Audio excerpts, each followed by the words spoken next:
আসসালামু আলাইকুম। শুনছেন সংবাদ শিরোনাম। বাঞ্ছারামপুরে সাংবাদিককে প্রাণনাশের হুমকির প্রতিবাদে মানববন্ধন। এখন শুনবেন বিস্তারিত।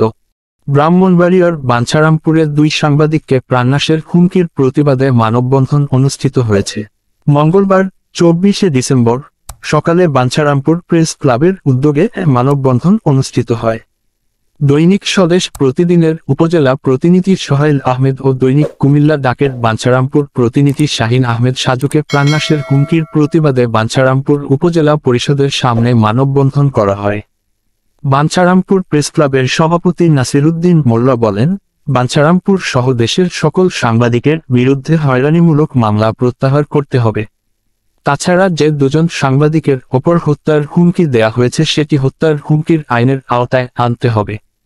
আসামিদের 72 ঘন্টার মধ্যে আইনের আওতায় আনতে হবে, নতুবা আরও কঠোর কর্মসূচি দেয়া হবে।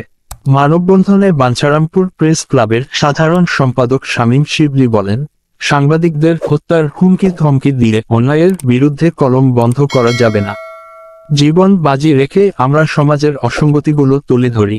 আজ সত্য ও বস্তুনিষ্ঠ সংবাদ প্রকাশ করায় আমাদের সহকর্মীকে প্রাণনাশের হুমকি দেওয়া হচ্ছে, যেটি সাংবাদিক সমাজ কোনোভাবে মেনে নিতে পারে না।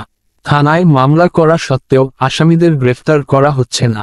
হুমকির শিকার ও মামলার বাদী সোহেল আহমেদ বলেন, হুমকিদাতা শাহজাহান গমকে অবিলম্বে গ্রেপ্তার এবং দৃষ্টান্তমূলক শাস্তির দাবি জানাচ্ছি। উল্লেখ্য, গত 16ই ডিসেম্বর উপজেলার চর শিবপুরে নদীতে অবৈধ ঘের দিয়ে মাছ শিকার এমন একটি ছবিসহ ফেসবুক পোস্টকে কেন্দ্র করে শাহজাহান মিয়া হত্যার হুমকি দেয় বলে মামলার কপিতে অভিযোগ করা হয়। পরবর্তীতে বিষয়টি বিভিন্ন গণমাধ্যমে প্রকাশিত হয়। এ বিষয়ে বাঞ্ছারামপুর মডেল থানার ওসি তদন্ত রিতেল চন্দ্র দাস বলেন, সোহেলের মামলাটি নথিবদ্ধ হয়েছে, এটি জেলা আদালতে পাঠানো হয়েছে। কোর্টের নির্দেশনা পেয়ে ব্যবস্থা নিব। শাহিন আহমেদ সাজুর বিষয়টি তদন্ত চলছে।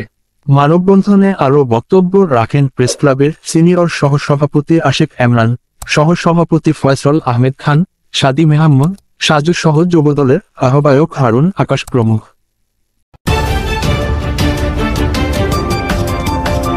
ব্রাহ্মণবাড়িয়া 24.news